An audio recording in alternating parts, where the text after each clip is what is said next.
dengan Mama Gisel. Apa kabar semuanya selama pandemi ini? Apakah semuanya sehat?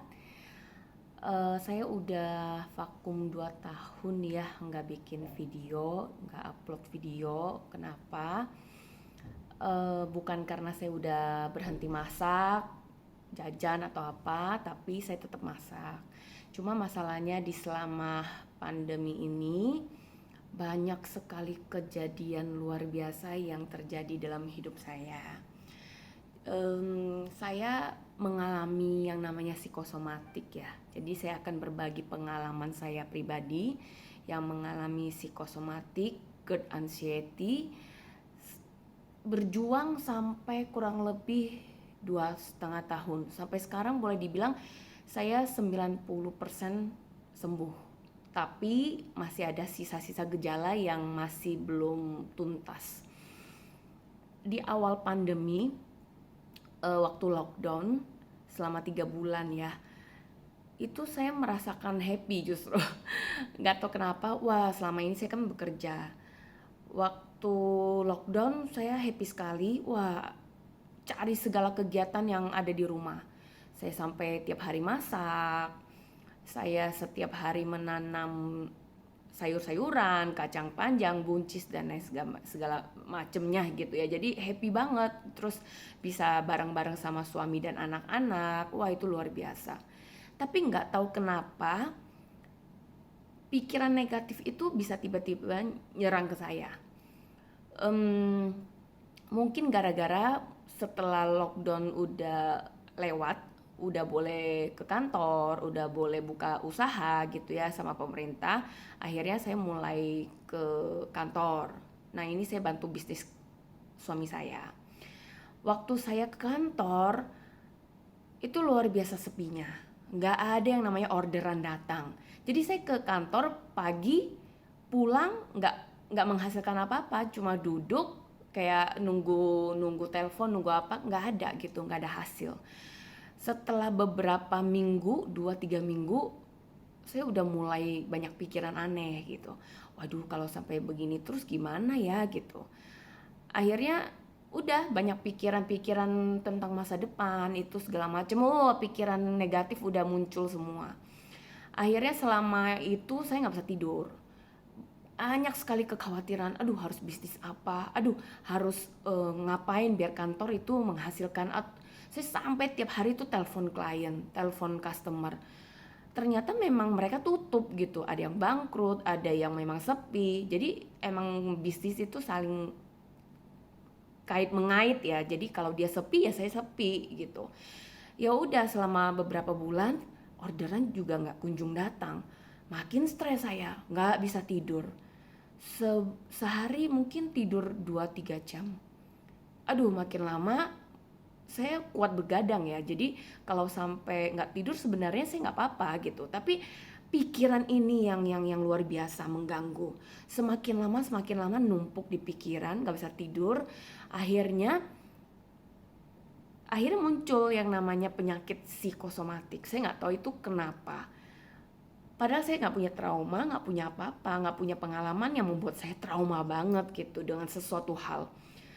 Waktu tiba-tiba aja muncul, bisa tiba-tiba takut malam, bisa tiba-tiba takut kalau lagi kilat guntur malam hujan, takut mau mandi, takut nggak berani kunci pintu. Saya mandi nggak berani merem, nggak berani kunci pintu. Terus saya nggak berani keluar rumah, makin lama nggak berani keluar rumah. Kayak punya sesuatu yang ditakutkan. Awalnya tak stres karena bisnis, takut masa depan, tapi makin lama itu kayak takut. Aduh, aneh-aneh gitu. Dengar orang mati takut, malam takut, nonton TV takut, lihat sesuatu yang merah-merah takut. Aduh, saya kan orang Chinese ya, ada Imlek. Kalau bentar lagi mau Imlek itu malah takut gitu.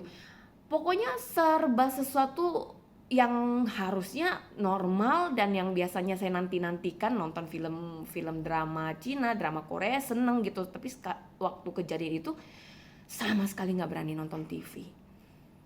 Jadi saya nggak tahu kenapa, saya sampai stres sendiri, makin stres gitu. Kenapa gitu, pertanyaannya cuma satu, kenapa. Padahal saya dulu orangnya ceria, terus nggak takut apapun berani. Tapi akhirnya terbalik semua, kayak berubah 180 derajat. Dari situ saya cari tahu kenapa gitu, saya sakit apa. Saya nggak kepikiran saya itu ada gangguan psikis psikosomatik. Saya pikir saya ada sakit sesuatu gitu. Akhirnya kepikiran lah, aduh saya jangan-jangan sakit tiroid nih. Soalnya kan tiap hari dada saya ketekan ya. Kan orang takut itu kan kayak memang gejala psikosomatik itu dada ketekan, sesak nafas dan lain sebagainya. Gejala awal yang pertama yang saya ngalamin itu adalah dada ketekan. Saya nggak tahu namanya GERD, saya nggak tahu. Psikosomatik apalagi, nggak pernah dengar. Akhirnya saya waktu itu kejadian mertua saya kena COVID. Waktu kena COVID saya udah nggak enak gitu, dada ketekan terus ketakutan gitu. Tapi akhirnya saya apalagi COVID ya, aduh satu rumah dengan mertua ada yang COVID nih, kok kayaknya ada kecemasan berlebih gitu. Jadi akhirnya bertambah. Nah kejadiannya satu malam saya makan Indomie sama cuka. Wah besoknya saya langsung tumbang, nggak bisa bangun sama sekali, nggak bisa masak, nggak bisa ngapa-ngapain, nggak bisa ngurus anak. Akhirnya dibawa ke dokter sama suami saya. Akhirnya ke dokter, dicek sama dokter umum, dia bilang asam lambungnya tinggi sekali. Oke, saya di situ agak tenang. Mungkin saya nggak kenapa-napa. Ternyata saya cuma asam lambung gitu saya pikirnya. Jadi ketakutan saya ada berkurang 10% lah gitu. Udah dikasih obat. Kok kayaknya nggak, beberapa seminggu gitu minum obatnya nggak ada rasa apa-apa, nggak ada perbaikan gitu. Ini kenapa gitu? Ditambah gejalanya juga bertambah. Jadi dada ketekan ada, ditambah mulai sesak kayak gitu. Jadi saya pikir saya itu jantung. Wah udah, saya ke dokter jantung. Dok ini kenapa nih dok gitu. Diperiksa lah, EKG lah apalah, sampai dicek jantungnya segala macem. Gak apa-apa juga, dokter sampai nanya, kamu ada masalah apa dengan suami atau keluarga atau apa gitu. Enggak dok, kamu ada stres. Kalau stres bener, saya ada stres bisnis, saya bilang gitu. Saya kepikiran, saya bilang gitu selama pandemi ini. Ya udah, kamu sakit pikiran. Udah, jangan banyak pikir katanya. Udah dikasih obat penenang, dan saya kan orang bener-bener nggak ngerti apa-apa. Dikasih obat itu ya saya minum aja gitu. Saya minum, suami saya cek, lah ini obat penenang gitu. Saya bilang, masa? Wah berarti saya kok kayak gila ya, kok dikasih obat penenang gitu. Tapi akhirnya saya berhenti minum. Waktu berhenti minum, tapi tetap ada gitu ketakutan, kekhawatiran, dada ketekan dan lain. Itu nggak enak banget, bener-bener nggak enak. Tiap hari tuh doa, kerjanya doa. Akhirnya saya bilang saya nggak tahan. Ya udah, demi deh nggak apa-apa deh, saya minum obat itu. Saya minum obat dokter yang penenang itu, minum. Jadi tiap kali saya udah nggak tahan saya minum. Mungkin 3 hari 4 hari selang-seling gitu saya minum. 4 hari sekali, 4 hari sekali. Lebih enak sih, akhirnya bisa tidur 4 jam. 4 jam itu udah puji Tuhan lah, udah bersyukur banget. Tapi kok gak sembuh-sembuh gitu. Makin lama makin berat. Mulai sesak nafas, mulai ketakutannya lebih-lebih, mulai nyeri ulu hati, itu menyiksa banget. Nyeri banget di bagian dada sini. Saya udah gak tahu gimana. Saya pernah mau putus asa. Akhirnya saya dibawa ke suami saya ke dokter. Dokter A, dokter B, dokter C, semua saya datengin. Gak ada satupun yang terasa membaik. Semua sama obatnya ternyata, obat asam lambung. Akhirnya dicek sama satu dokter yang saudara. Dia bilang kamu GERD katanya. Kamu dada saya juga berdebar-debar ya jantungnya ya. Dikira jantungan gitu, ternyata bukan. Dia udah cek, udah ronsen, udah apa gitu semua. Enggak, kamu enggak sakit apapun, kamu cuma GERD. Kenapa jantung kamu berdebar-debar? karena ada gas yang mendorong ke atas, makanya jantung kamu ketekan, makanya dia berdebar-debar. Sampai saya cek darah, saya paling takut jarum, tapi di saat itu saya mungkin seminggu sekali ditusuk buat ambil darah, cek tiroid lah, cek kolesterol lah, cek semua dicek. Nggak percaya juga, berasa masih sakit, saya berasa sampai mungkin saya kanker kah, tumor kah, tiroid kah, cek lagi, cek ini, cek itu. Akhirnya saya diajak endoskopi sama suami saya. Kalau kamu nggak percaya kalau kamu nggak sakit secara medis fisik, ya udah kamu endoskopi aja katanya. Akhirnya ya udah saya luangkan waktu untuk endoskopi. Dengan keadaan saya sudah capek, lemes, saya endoskopi. Pas endoskopi keluar, nggak ada apa-apa. Lambung pun nggak ada apa-apa. Lambung kamu, kata dokter, lambung kamu itu nggak ada luka, cuma agak merah dan banyak gelembung-gelembung buih. Itu cairan empedu sama asam lambungnya banyak, udah dikeluarin katanya. Dia cuma pesan satu, jangan terlalu stres dan banyak pikiran. Jadi saya baru tahu orang sakit lambung itu bisa disebabkan satu, makanan, telat makan asem, makan pedas, karena kebetulan saya pecinta pedas banget dan di level yang mungkin nggak wajar gitu, kayak orang gila makan cabai, ternyata bukan gitu. Terus yang kedua, saya kebetulan waktu itu ada virus, namanya virus yang di lambung itu, saya lupa namanya ya, lupa banget. Ada virus yang di lambung itu yang grogotin lambung kita. Kalau kita nggak cepet diberesin, bisa katanya bisa kanker lah. Saya baca begituan makin takut gitu. Ketiga itu ternyata pikiran. Yang penyebab terberat itu sebenarnya pikiran. Nah, kebetulan saya itu salah satunya. Mengalami asam lambung, GERD itu gara-gara pikiran. Nah, akhirnya sampai saya ke psikolog, konselor, ahli agama, sampai saya ke banyak akupuntur, semua cara saya lakukan. Gak ada satupun yang berhasil, kecuali saya doa. Saya tiap hari doa buat tenangkan diri biar pikiran tenang dan lain sebagainya. Akhirnya saya disarankan untuk ke psikiater. Pas diajak ke psikiater saya nggak mau. Saya bilang saya bukan orang gila. Kalau orang ke psikiater itu kesannya orang gila gitu, sakit jiwa. Saya bilang saya nggak mau, saya tetap ngotot nggak mau gitu. Saya minum obat medis buat asam lambung lah, obatnya banyak banget. Sekali datang itu bisa berjuta-juta. Habis banyak banget uangnya. Tapi akhirnya selama 7 bulan, 8 bulan saya minum obat ya, gak berhenti. Membaik sih sebanyak 30-40%. Berasa membaik ya saya terusin. Dokter lain itu, di dokter lain ada yang bilang, hati-hati.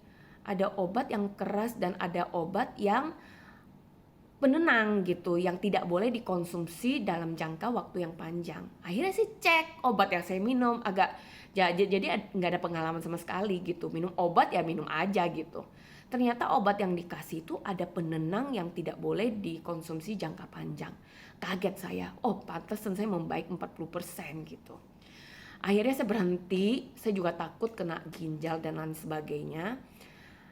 Di saat itu saya udah mulai hopeless, udah kayak orang linglung gitu, bengong yang udah kayak nggak tahu harus gimana. Pas kena COVID juga, saya pas kena COVID itu di saat yang rumah sakit penuh, obat tidak ada, oksigen tidak ada, Delta ya kalau nggak salah di saat itu di bulan Juni Juli ya kalau nggak salah. Itu lagi tinggi-tingginya tuh. Jadi saya itu drop banget, asam lambung saya lagi parah, GERD saya lagi parah, ditambah COVID. Makin sesak lah saya, sesak nafas yang gak kira-kira, gak bisa tidur, ditambah saya pusing. Pusingnya tuh kalau sekali merem itu kayak kita mau jatuh dari gunung ke bawah gitu, ke jurang gitu. Jadi saya takut banget kalau tidur. Udah malam saya takut banget, waktunya tidur saya takut banget. Aduh, saya kalau waktunya tidur saya udah ketakutan gitu. Anxiety saya makin meningkat. Jadi udah makin nggak normal saya. Di saat itu saya pikir saya akan mungkin nggak akan tertolong. Saya sampai diinfus di rumah, pasang oksigen di rumah, suntik vitamin rutin dan lain sebagainya. Udah nggak bisa makan. Jadi yang namanya kalau kita udah nggak bisa makan, itu udah gawat lah, istilahnya udah tahap yang akhir. Sampai, aduh, mertua saya juga udah nangis-nangis lihat kondisi saya yang udah begitu lemah, udah nggak bisa masak juga, anak-anak paling kasihan, nggak ada yang ngurusin. Jadi akhirnya di satu titik saya berjuang, saya melihat anak saya itu tiap hari doain saya, mama cepat sembuh, mama cepat sembuh. Siapa yang masakin Gisel, katanya. Dari situ saya termotivasi untuk sembuh. Saya harus sembuh, anak saya masih kecil, masih membutuhkan seorang mama gitu. Jadi dari situ saya berjuang. Sesakit apapun, se drop apapun, udah nggak bisa makan, saya paksain. Akhirnya nggak tahu gimana, ada mukjizat. Saya paksain bangun, saya bilang saya mulai hari ini saya mau masak. Itu udah berapa bulan setelah saya COVID. Saya mulai bangun untuk masak. Dari situ biarpun pusing. Jadi saya kayak keliengan, tapi saya paksain.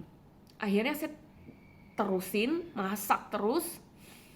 Biarpun dalam kondisi saya belum bisa ke kantor bantuin suami saya, gak bisa kerja, saya cuma kerjaannya adalah memasak dan bikin kue. Saya happy aja jalanin gitu, biarpun masih belum sembuh dengan ketakutan saya, kecemasan saya, anxiety saya, dan keliengan saya. Nah, saya berjuang, akhirnya saya ke psikiater. Salah satu dokter psikiater yang saya percayai. Jadi kita ke dokter itu harus percaya sama dokter itu. Kalau kita nggak percaya, nggak akan sembuh. Jadi saya ke dokter psikiater, hentiin obat medis, malah membaik sebanyak 70%. Saya kaget. Biasanya habisin uang begitu banyak untuk obat-obatan, ini ke psikiater dengan 10% biaya itu aja dari total yang biasa saya keluarkan, saya membaik 70%. Dari situ saya sadar, ternyata saya bukan sakit apa-apa, saya sakit pikiran, psikosomatik. Dari situ saya search di YouTube, psikosomatik. Ya ampun, saya kok bisa kena penyakit psikosomatik gitu. Dan ternyata di saat itu saya banyak kenalan sama orang-orang pejuang psikosomatik di YouTube, cari-cari tahu gitu. Jadi tipsnya buat kita yang pejuang psikosomatik, yang satu, kita harus berdoa.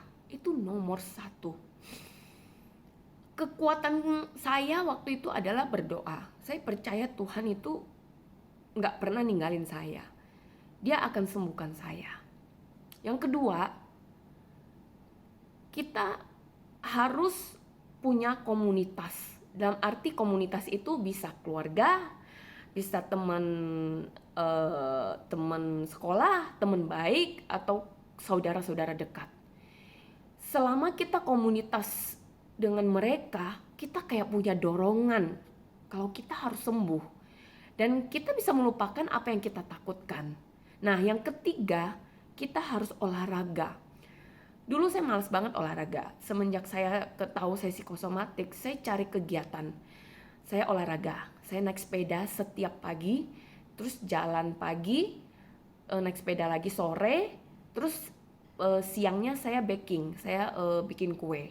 Jadi cari kegiatan terus. Jadi sampai saya merasa mulai lupa dengan penyakit saya dan saya merasa saya berguna gitu.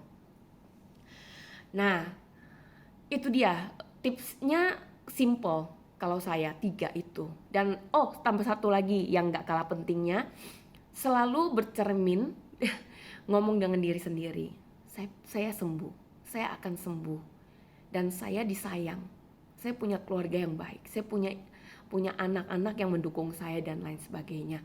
Perkatakan segala sesuatu yang positif untuk mengalahkan pikiran negatif kita.